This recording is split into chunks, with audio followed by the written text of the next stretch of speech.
अस्सलाम वालेकुम। मेरा नाम डॉक्टर फुरकान है, मैं गुर्दे का डॉक्टर हूँ। अच्छा, एक दो चीज़ें आपसे डिस्कस करनी थी। सर्दियों का मौसम आ गया, अब इस मौसम में पानी की ज़रूरत अमूमन कम होती जाती है, लेकिन जिन लोगों को गुर्दे में पथरियाँ हैं उनको अपने गुर्दों का ख्याल रखना पड़ेगा, गुर्दे की पथरियों का ख्याल रखना पड़ेगा। कुछ परहेज़ हैं जो मैं उनको बताता हूँ, इन्होंने करना है, जिसकी वजह से गुर्दे की पथरी इनको सर्दियों में तंग नहीं करेगी। जो चीज़ बिल्कुल ख़त्म कर देनी है वो है पालक, साग, लोबिया, बड़ा गोश्त, तली चीज़ें, बोतलें, जूस। ये वो चीज़ें हैं जिनका इस्तेमाल कोशिश करें कि तर्क कर दें। बड़ा गोश्त मैंने कहा, छोटा गोश्त मैंने नहीं कहा।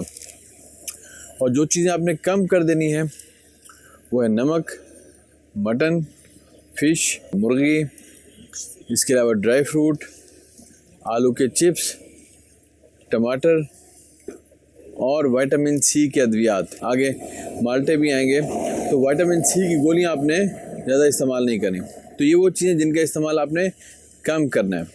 और किस चीज़ का इस्तेमाल ज़्यादा करना है? पानी का इस्तेमाल ज़्यादा करें। ताकत की दवाइयों की बजाय, कैल्शियम की गोलियों के बजाय अगर आप दूध का इस्तेमाल कर लें तो वो ज़्यादा बेहतर है। अब रही बात पानी की कि पानी कितना इस्तेमाल करना चाहिए। पानी कोशिश करें दिन में और रात को मिला के 3 लीटर पानी आपने इस्तेमाल करना है 24 घंटे में, ठीक है, ताकि आपके गुर्दे आपको इफ़ेक्ट ना करें।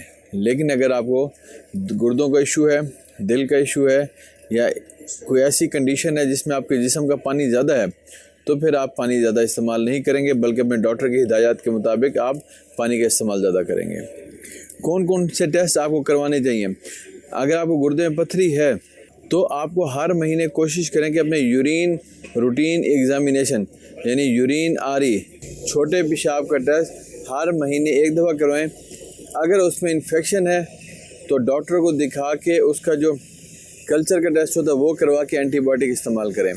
गैर ज़रूरी तौर पे दर्दों की गोलियों का इस्तेमाल ज़्यादा ना करें ताकि आप महफूज रह सकें। तो ये टोटल थी गुर्दे की पथरी और इसका ख्याल सर्दियों में। उम्मीद है आपको वीडियो अच्छी लगेगी। अपना ख्याल रखिएगा, दुआ में याद रखें। अस्सलाम वालेकुम।